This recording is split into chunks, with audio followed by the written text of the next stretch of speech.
നമസ്കാരം. വിക്രമാദിത്യ കഥകളിലെ 23-ാമത്തെ കഥ.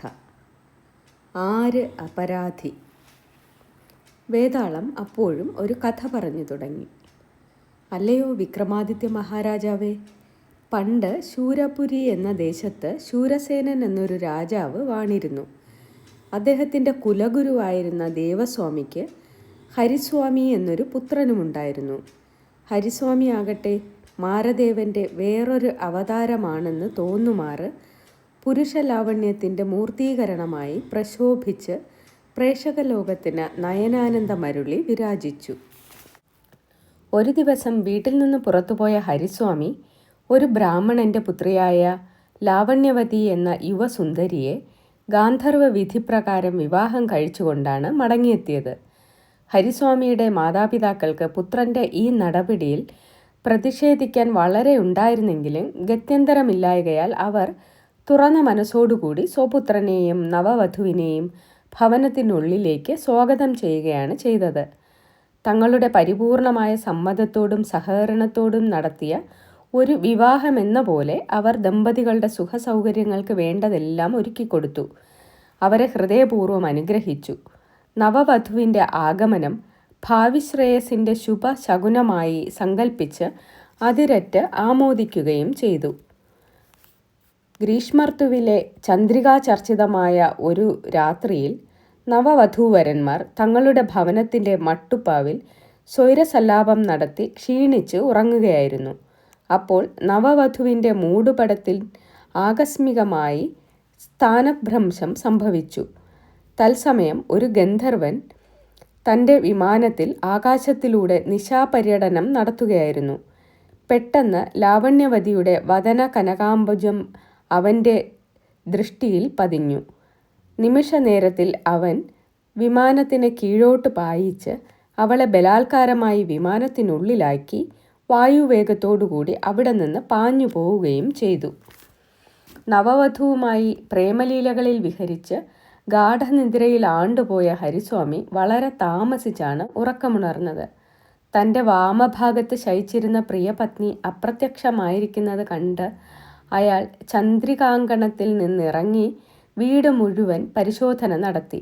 അവിടെ എങ്ങും കാണായികയാൽ അയാൾ തെരുവിലേക്ക് ഇറങ്ങി സർവ്വദിക്കുകളിലും വർദ്ധിച്ച സംഭ്രാന്തിയോടുകൂടി അലഞ്ഞു തിരിഞ്ഞു നടന്നു. അവൾ എവിടെ പോയിരിക്കും? അവൾക്ക് എന്ത് ആപത്ത് സംഭവിച്ചിരിക്കും? അവളെ എങ്ങനെ കണ്ടുപിടിക്കും? അയാൾക്ക് ഒന്നും തോന്നിയില്ല. എത്ര പരിശ്രമിച്ചിട്ടും പ്രയോജനമില്ലെന്ന് കണ്ട് തകർന്ന ഹൃദയവുമായി അയാൾ ഭവനത്തിലേക്ക് മടങ്ങി. വീണ്ടും വീട്ടിനുള്ളിലെ മുക്കിലും മൂലയിലും പരിശോധിച്ചു. എല്ലാം നിഷ്ഫലം.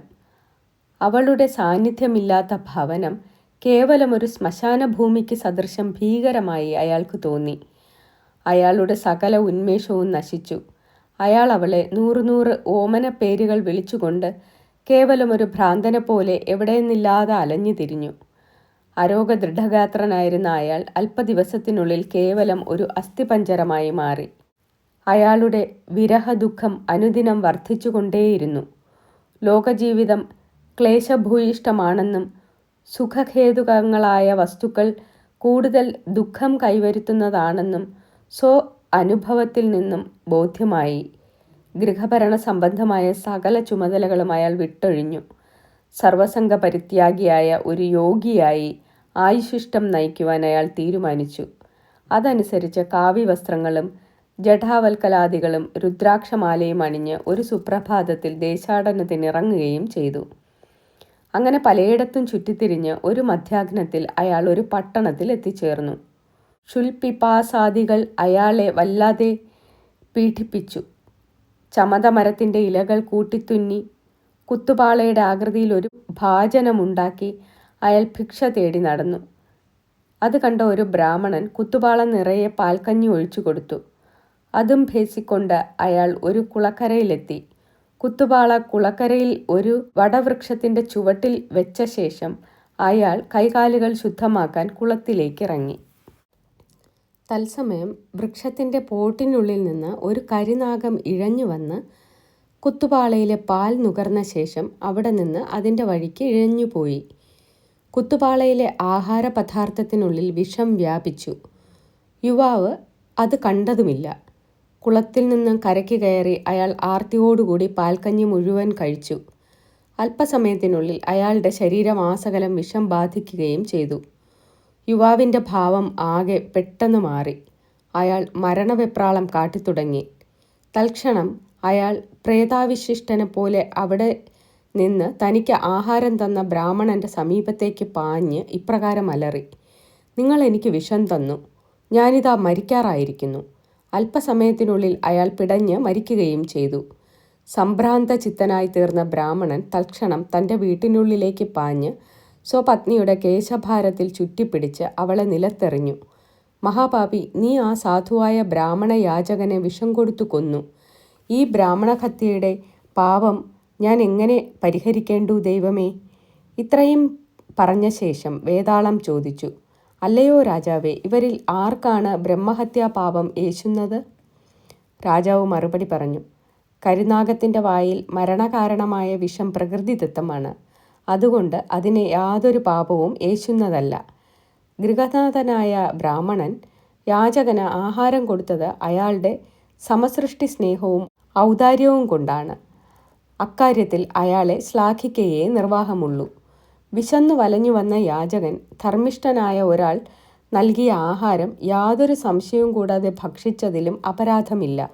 ചുരുക്കി പറഞ്ഞാൽ ഇവരിൽ ആരുടെയെങ്കിലും പേരിൽ പാപഭാരം ചുമത്താൻ ശ്രമിക്കുന്നവനാണ് അപരാധി.